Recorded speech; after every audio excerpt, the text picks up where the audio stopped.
Thanks for being here. I'm Jim Kelly. I'm Vice President of Government Community Relations and Corporate Communications at Hawaiian Electric. We'll have some people up talking about what we're going to talk about, and then when we're done, we've got all of this interesting stuff to look at that you can shoot, and you can smell the burning, and you can Rudy will be available to answer questions about it, but basically this is all equipment that was pulled out of the manhole down in Chinatown. So I think we're ready to go. With that, we'll get started.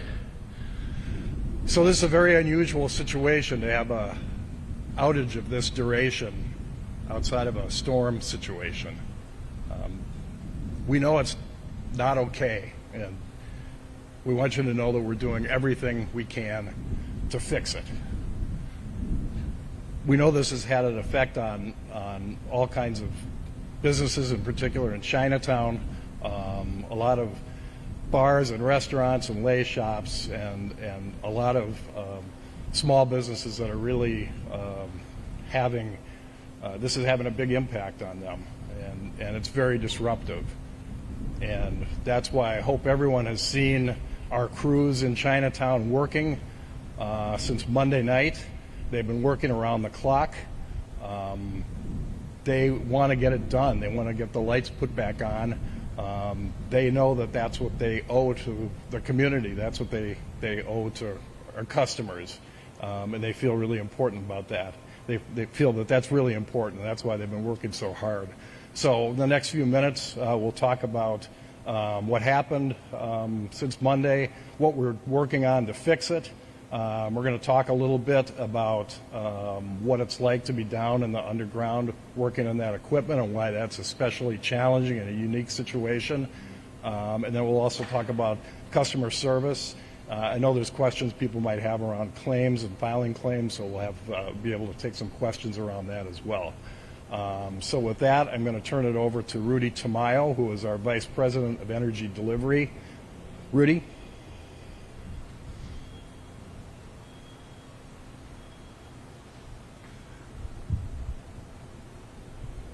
Sorry. Good afternoon, everybody. Again, thank you for giving us an opportunity to give an update of our current situation there in downtown. As Jim mentioned, I am VP of Energy Delivery, overseeing the work that's being performed the last 2 days, including the event we had last week. I just want to share with you where we're at, give a little bit of history, and really give you an understanding where we're at from in terms of the process of restoring. Yeah.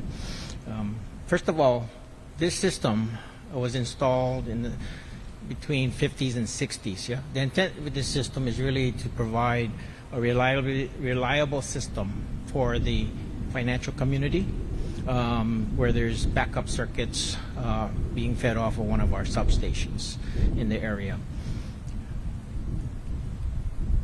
The system is really a network of what we call manholes, and typically these manholes are 6 feet by 4 feet by 6 feet, where our cables connect through manholes to manholes and then ultimately serve customers from these manholes.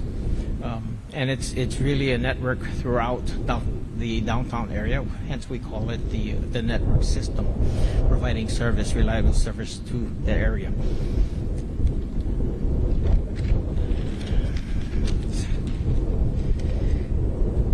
What I wanted to do is really kind of outline the chronology a bit of what have happened on Monday night. We suspect there was a fault in the manhole there on Bethel Street that propagated to a fire.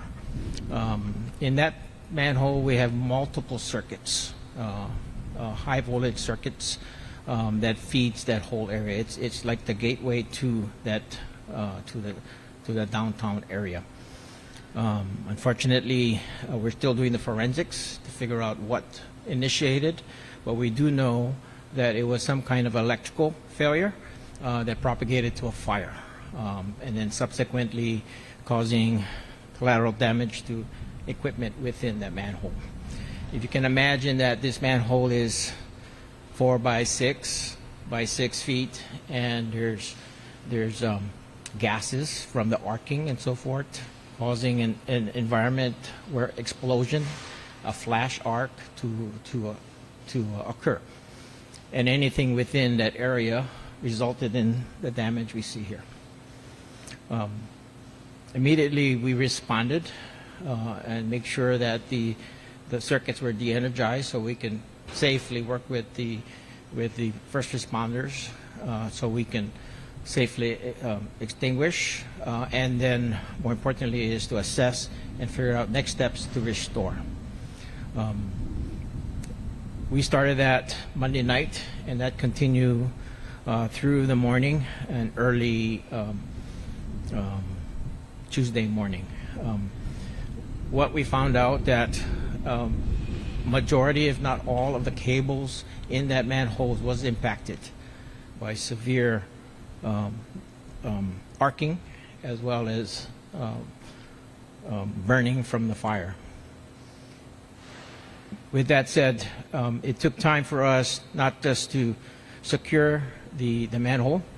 Most of our manhole have they're underground, so there's a process to create a safe environment for our crews to go in there. So number one, there's a dewatering process to make sure it's clear of liquid and debris, and then we create an area where we can lay down and actually have our crews to go in to inspect. Yeah. Upon inspecting, we found out there was a significant amount of damage in that manhole.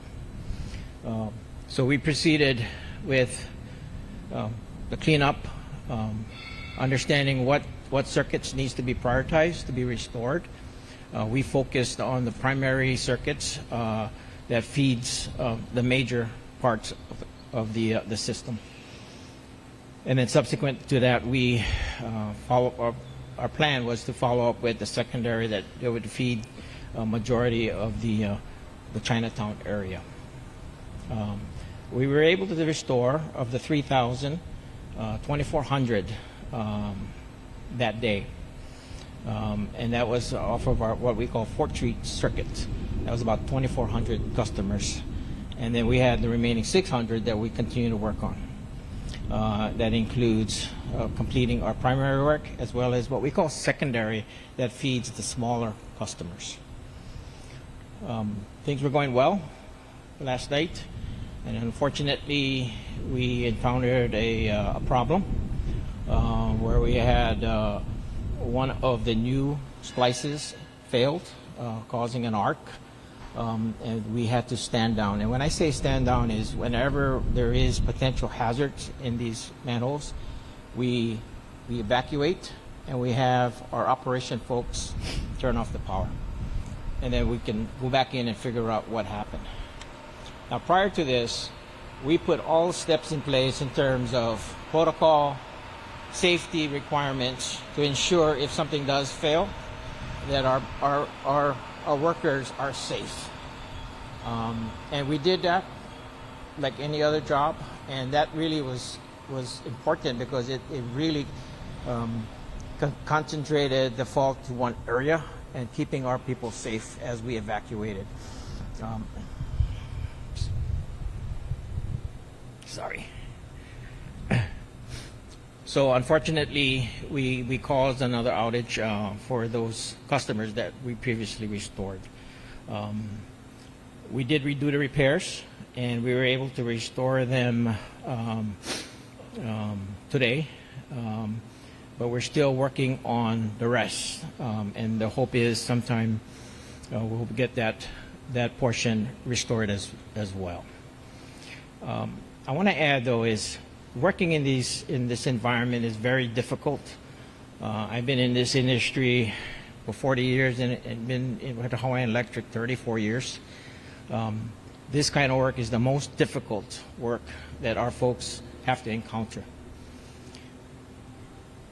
Our folks who work in this areas are very specialized, and you can see as we look at the equipment, it takes many years of experience for them to be able to do this kind of work.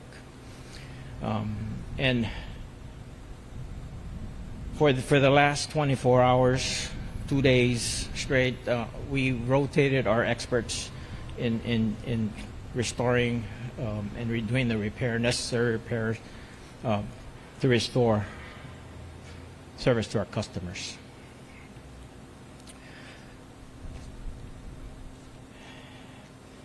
I want to add too is, although we're focused at the manhole area, this extends out. And part of the process, we actually had to pull out hundreds of feet of cable because the ends are severely damaged, that we had to pull new cables. That reel there represents what we had to pull out. That within itself is a challenge. If you can imagine the conduits where these cables reside, being also burnt and damaged, and trying to pull this cable out. We were able to do so on the primary side, and we were able to restore, as of now, all of our primary circuits, restoring power to those customers. So we're still faced with the 600, and we're hoping that we can get that resolved timely. We're still working out the details in terms of that restoration, but we can probably give you an update later on that. I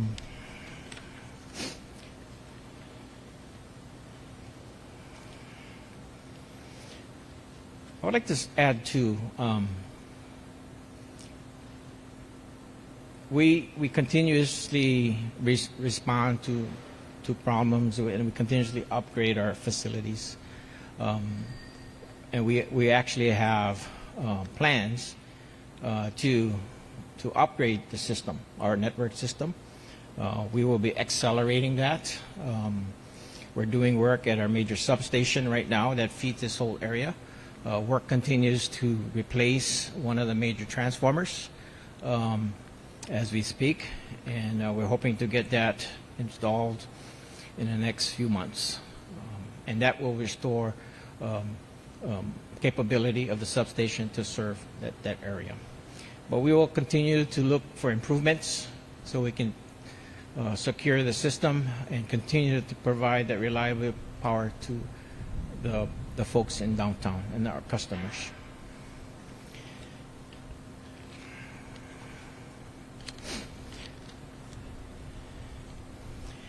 What I'd like to do, though, is, and we'll give an opportunity after to go through the materials if you have any questions, what this represents, and any other questions you may have. But I just want to say that, for us, safety of our employees is number one, and safety of our customers is also number one. So when we do this work, those two things are in mind.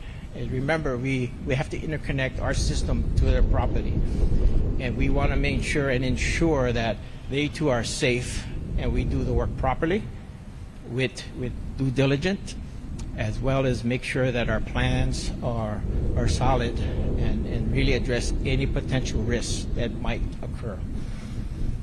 Safety is number one, as you can imagine, and I'll introduce Kale Manakea, who's our safety manager, what that entails. But imagine when we had that flash last night, we had 4 linemen in this 4 by 6 feet tall space, confined space, performing the work. So you can only imagine how difficult this work is under those conditions. But I'm so proud of our folks that they're so committed these last 2 nights in really wanting to restore power to the community. And they know that they rely on us. And every one of our folks out there in the field is really committed. And I'm reminded that whenever I do a follow-up with the team. With that, I would like to introduce Manakea Kale Manakea, who is our safety manager, who is a former lineman supervisor and working in this group for many years. Kale. Good afternoon, everybody. Kale Mauna Kea, the safety manager for the island of Oahu for the last year. But previously, I've been with the underground section for 15 years, and here at Ward Avenue as a lineman for 15 more years. So 30 years in the field, and I was kind of asked to shed light on what the guys are going through in these holes that they're going into and stuff. Just, I mean, you can kind of smell what we got to deal with all of this time. Like Rudy said, 4x6 hole is only this big and it's 6 feet tall. So I remember working in that hole, and the whole night I would have to squat down like this so I wouldn't hit my head on the roof. So, I mean, I guess it was designed for people that were shorter than me. But that's the kind of stuff that the crews are dealing with. We're splicing, and to get the most efficiency, we're putting maybe 2 or 3 guys in that hole, and guys are up against the wall trying to splice in corners like this, just so we can get the most efficiency out of our guys. And like we've been mentioning left and right, the men just want to get the power back. The lineman is like a fireman, just waiting to get out there and put the fire out. We're same way. We want to get the power back to everybody out there. Other conditions we deal with, it might be high tide now, so water starts to seep through the ground, and we're sloshing through water, maybe about 2 or 3 inches. Some places around other areas, maybe a foot deep, that we put pumps in to keep water out. And we're all doing this, and they're still staying safe by using our gas monitors. We want to make sure that anything we do, there's no flammable fumes coming in that we can get out of the hole. Other things we got are we're pushing air in there to push the air out. We also got all our rescue equipment there in case anything happens, like last night when they kind of had a little flash, but it was all covered by protective equipment in the hole. And I just want to say that I live on Beretania, Nuuanu, and my power keeps going all off and on, off and on. I was almost late for work. But yeah, I'm a casualty of this fault too. So that's about all I wanted to share with everybody. Okay? So let me turn it over to Jim again. So, thank you.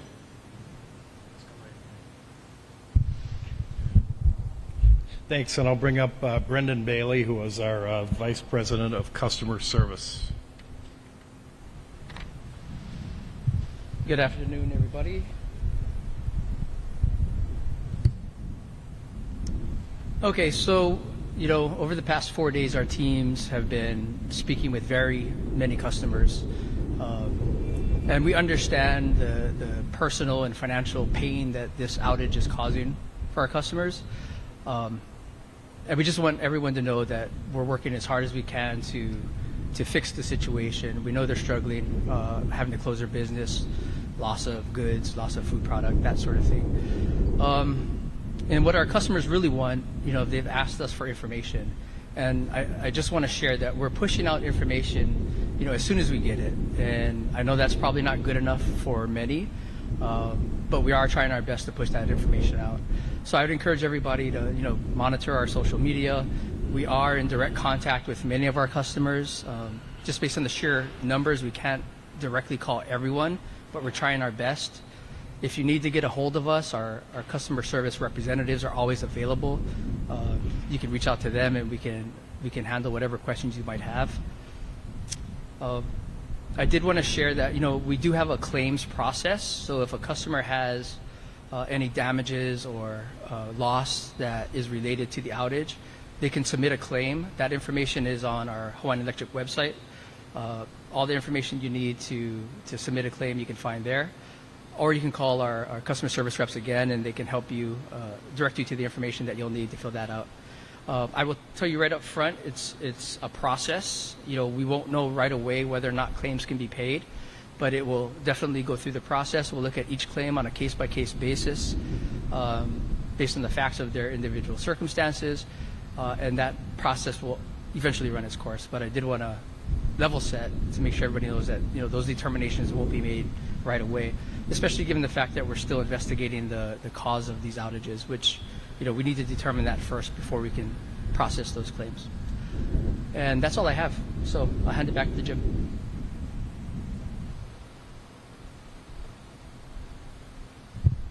Okay, you guys, don't go too far. I'm sure we'll have some questions now. So let's start. Who wants to go first? Gina.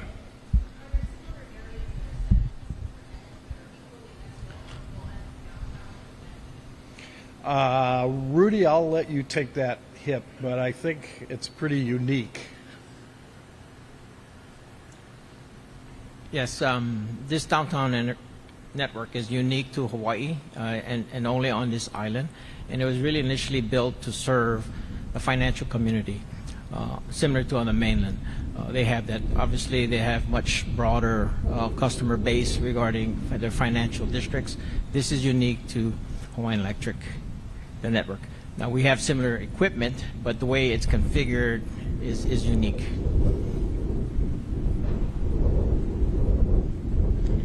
Hey, Ben.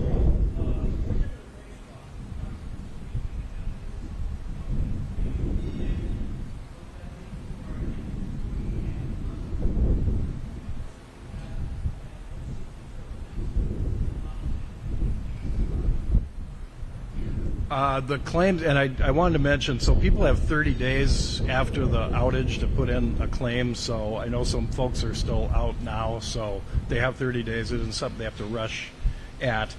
There's a form on the website, and it talks about electronic equipment and things like that. I would tell people that if you've had a loss and you want to put in a claim, just fill it out the best you can, and we'll figure it out on our end. As Brendan said, we look at each one of these individually, not as a group, and so whatever people feel like that they suffered a loss as a result of the outage, just go ahead and put that in.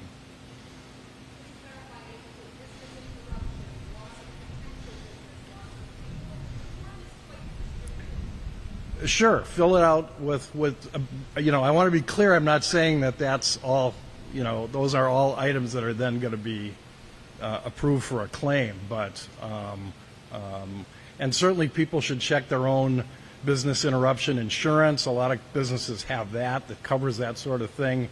So, but I'm sure everyone is exploring all of their options right now. Yep. Hi.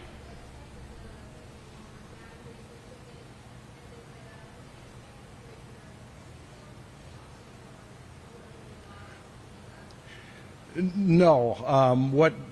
If a claim is approved, then that's just something that we would, pay out. It doesn't have anything to do with the bill.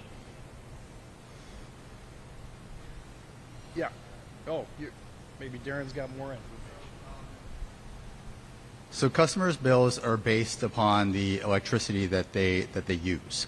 So when a customer is experiencing an outage, they're not using any electricity, so they won't get billed for any electricity during the duration of the outage. And that applies in any outage situation.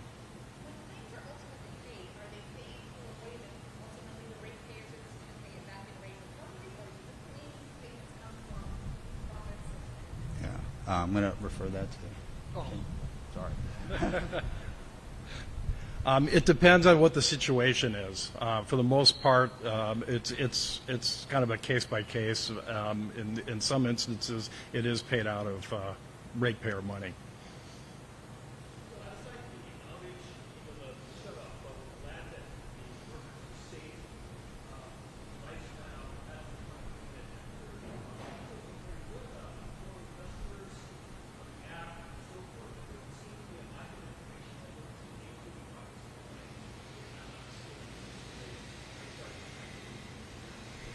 Yes, we could have done better last night with information.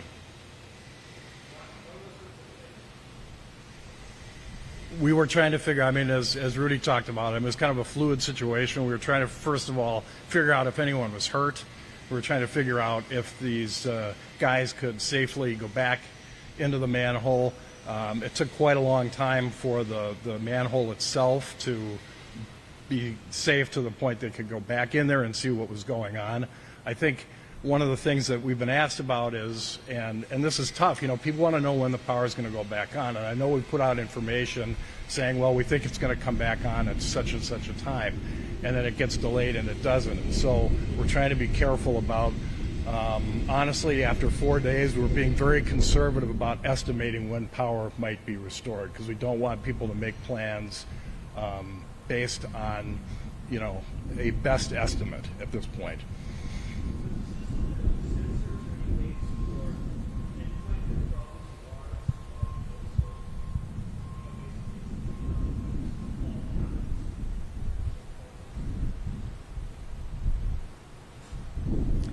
Yes, like all of our system, we have what we call protective devices that we can hone in where the fault might have occurred and actually look at the process as the fault developed. We're looking at that data now. We have protective devices that traps that information. We'll be looking at that in terms of chronology as well as context.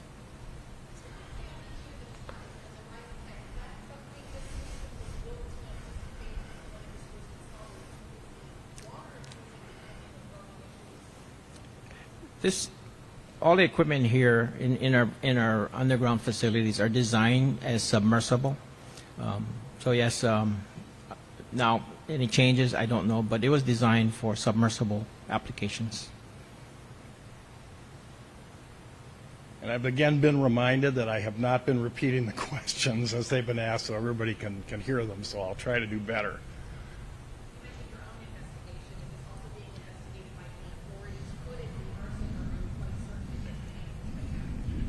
We're pretty certain that it was something within the system, and we're not suspecting any foul play at this point.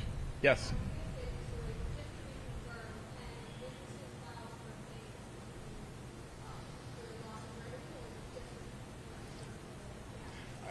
I don't want to stand here and tell people what they can put a claim in for and what they can't put it in for. I think they should fill out the form as best they can and submit it, and then someone will get back to them. I think probably, I mean, we really actually haven't had many claims so far, I think, because there are still people that are out, and so they've been waiting to see the duration of the event. So we give people 30 days to file the claim. I don't think anybody should be anticipating an immediate response on the claim.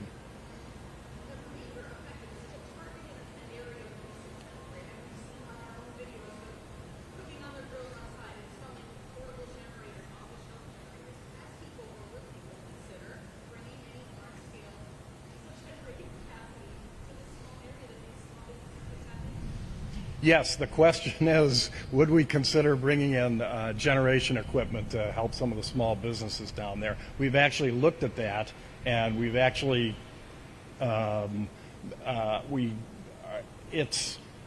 we feel like by the time we get that done, that we will have the additional 600 restored.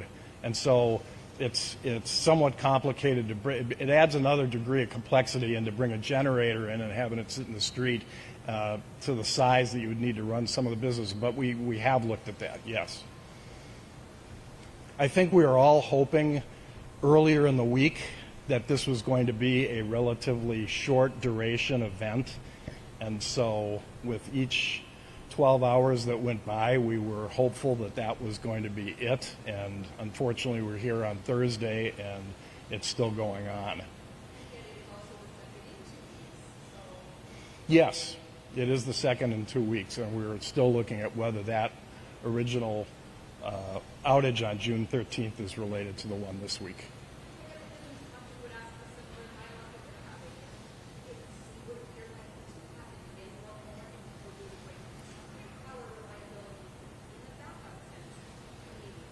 Yes, well, the question is, what can we do to provide more reliability to the downtown system on a short-term basis? And that's what Rudy was talking about. In addition to, once we're done doing this work for the restoration here, the underground crews and others, our engineers, everybody in this building, they're looking at the entire downtown system and looking for opportunities to see if there's any equipment or any sort of situation that looks like it could lead to another outage. We're looking to see if we can adjust, make upgrades, repairs, and as Rudy also said, we're working on a long-term plan that's probably going to involve replacing a lot of the infrastructure downtown because, as he said, a lot of it is crammed into very small spaces. It's not how, if we were going to design it today, how it would be designed.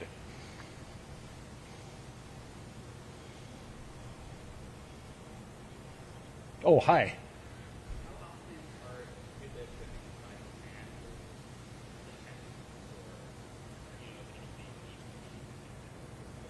How often do they do that? How often? The question is, how often do our crews go around and just check the system and check the manholes to see if there's anything out of place? We do have an inspection program, underground inspection programs. Now, with that said, what we experienced here was not visible. Obviously, it was a failure of some device or component that we couldn't have seen with the naked eye. We do monitor with temperature instruments, and we do that to ensure the ones that we cannot see, if there's any abnormalities of temperature differences that might indicate a potential problem with these places.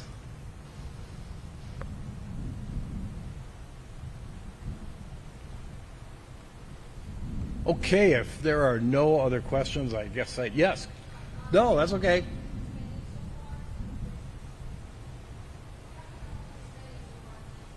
No, I don't have a count on exactly how much are we spending to fix this. No, we haven't calculated that, but I just want everybody to know that we are sparing no expense. We're putting everybody who is available on the job and putting all of our resources toward this. Yes.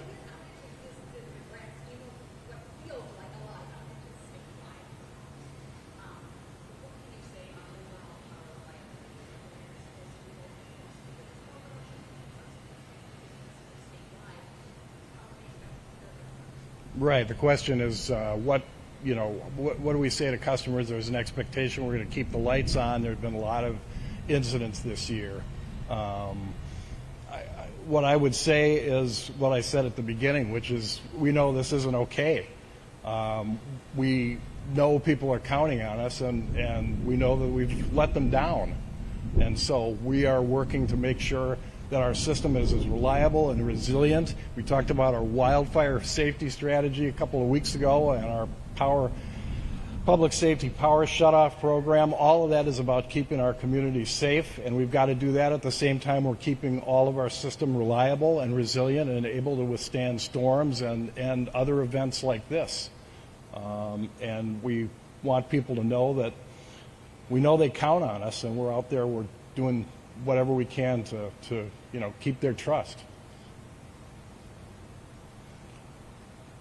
Yes.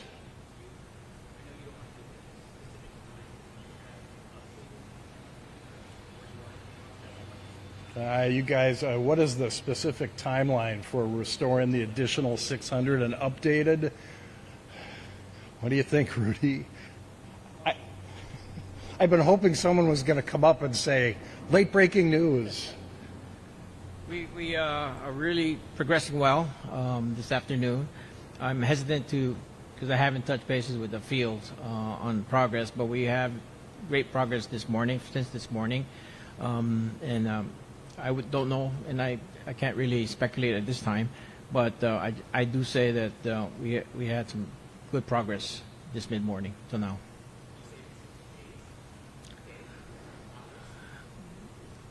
I think the hope is today sometime, within a time frame of today, yes.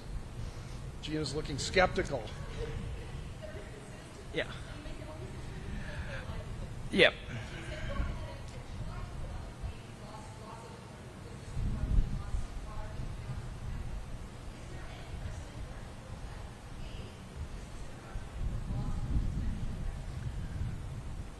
Question is there any situation where Hawaiian Electric has paid for loss of business revenue or those kind of claims? I don't have any information or background on that. But again, I don't want to be listing the things that people can or can't put in for. We know every situation is unique, and that's why we look at every situation, in a unique way. The first thing we have to figure out, as we talked about before, is what was the cause of the outage, and then we'll look at every one of these claims as they come in. All right, well, here's the part where everybody can have some fun and look at some of the equipment. Rudy, can you walk them through that? If you guys want to come up and take a look at that. Yeah, I would like to also acknowledge our union leader, Leroy Stincho of 1260, who's been very supportive of our work and really supporting our members and our crews to really, push hard on this. And so we thank you for your support, Leroy. So, fair warning, I do have towelettes to wash your hands. If try not to touch. I'm not saying you can't touch it, but if you really want to get your hands dirty, there's a lot of substance and soot on these components. So Tell them kind of what's in the boxes here. sure. So the first box here are what we call the splices. Yeah, and you can see there's multiple cables going into that trunk of splices. These two. This here, the third box is what we call our secondary cables, which was also damaged during the fire. And then there's additional splices on that pallet, first pallet. And you can see, how significant the damage is. And a lot of this almost instantaneously, because this flash and propagate is a super high heat, almost plasma, and really almost incinerate a lot of the components. We had some components that just crumbled in our hands. The next is really a pallet of additional splices and segments of the conductors. That reel there is what we had to pull from a manhole that was where the fault occurred to another manhole, because the cable was so damaged within this manhole that there was no way we could repair it. There's probably 200 feet or so, and a set of 3. Yeah, so there's over 1,000 feet of cable there, end to end.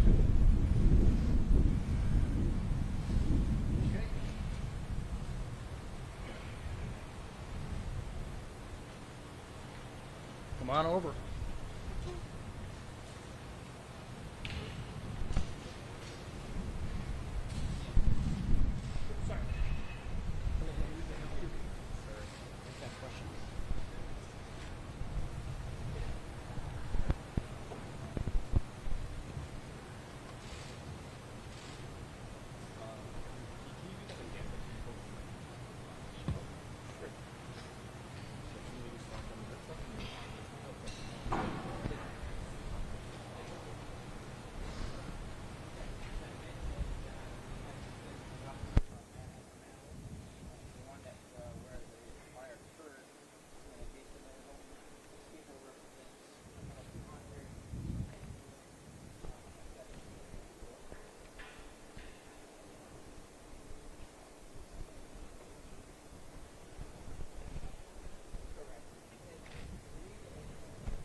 Good one, man. I guess you can only get. This here is the connected.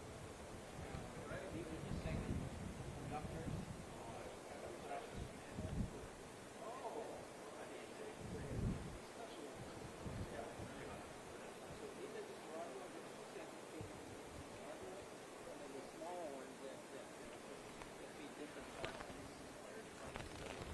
Devices there, like that T double right here. This is what we call a T-splice, where we cap off a circuit off of this conductor. And